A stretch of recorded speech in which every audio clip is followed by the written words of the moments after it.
బేసిక్గా ఇది ప్యూర్లీ కాంగ్రెస్ రాజకీయం. కాంగ్రెస్ అధికారంలో ఉన్న ఏ రాష్ట్రం అయినా సరే ఒకరికి మంత్రి పదవి ఇస్తే మిగిలిన వాళ్ళు అలుగుతారు, ఏదైనా చేసేస్తుంటారు. ఎక్కడ చూసినా 2-3 వర్గాలు ఖచ్చితంగా ఉంటాయి. అందులో కర్ణాటకలో చాలా ఎక్కువగా ఉంటాయి. అందులోని సిద్ధరామయ్య లాంటి సీనియర్ పట్టున్న నేతను ముఖ్యమంత్రిగా అధిష్టానం తప్పించి డీకే శివకుమార్ని పెట్టింది. అప్పటి నుంచి ఆయన కడుపు మంట ఉంది, రకరకాల కామెంట్ చేస్తున్నారు, ఒక వర్గాన్ని పెంచి పోషిస్తున్నారు. అందులో పైగా ఆయన ఏమీ అనలేరు. అధిష్టానం కూడా సోనియా గాంధీ దగ్గర పట్టు ఉంటుంది, ఖర్గే దగ్గర పట్టు ఉంటుంది, రాహుల్ గాంధీ కూడా ఆయనకు ఫోన్ చేసి ఏం అడగలేని సిచ్యువేషన్ ఉంటుంది సిద్ధరామయ్యని.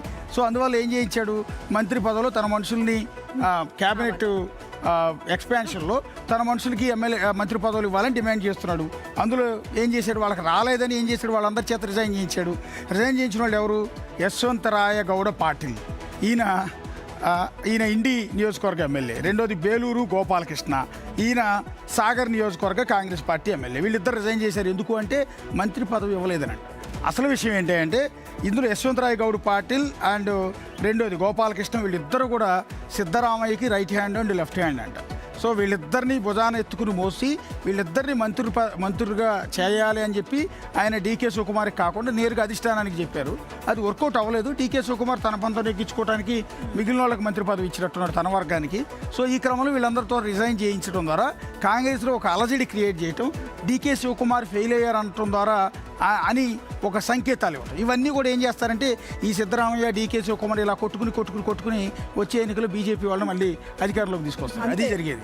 ఇప్పుడు తిప్పి కొడితే గట్టిగా 2 సంవత్సరాలలో కర్ణాటక ఎలక్షన్స్ ముందున ఇవంత అవసరమా? ఈ విభేదాలు ప్రతిపక్షాలకు తీసుకుపోయి ఆయుధాలు ఇచ్చారు కదా, మా వీక్నెస్ ఇదయ్యా, మీరు మా మీద పోరాటం చేయండి అని ఆయుధాలు వీళ్ళే ప్రతిపక్షం చేతిలో పెడుతున్నారు.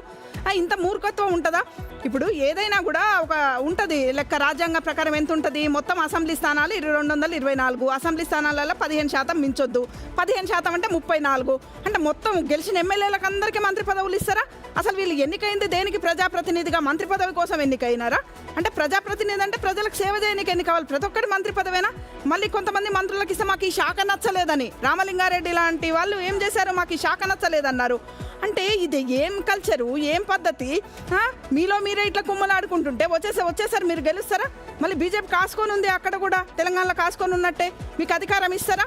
మంత్రి పదవుల కోసం ఇంత కుమ్ములాటలేదు. ఇప్పుడు అధిష్టానం కూడా సీరియస్ అయింది. రాజీనామా ఇప్పుడు డీకే శివకుమార్ గారు కూడా అన్నారు కదా, ఎవరు రాజీనామా చేస్తారో చెయ్యండి అని.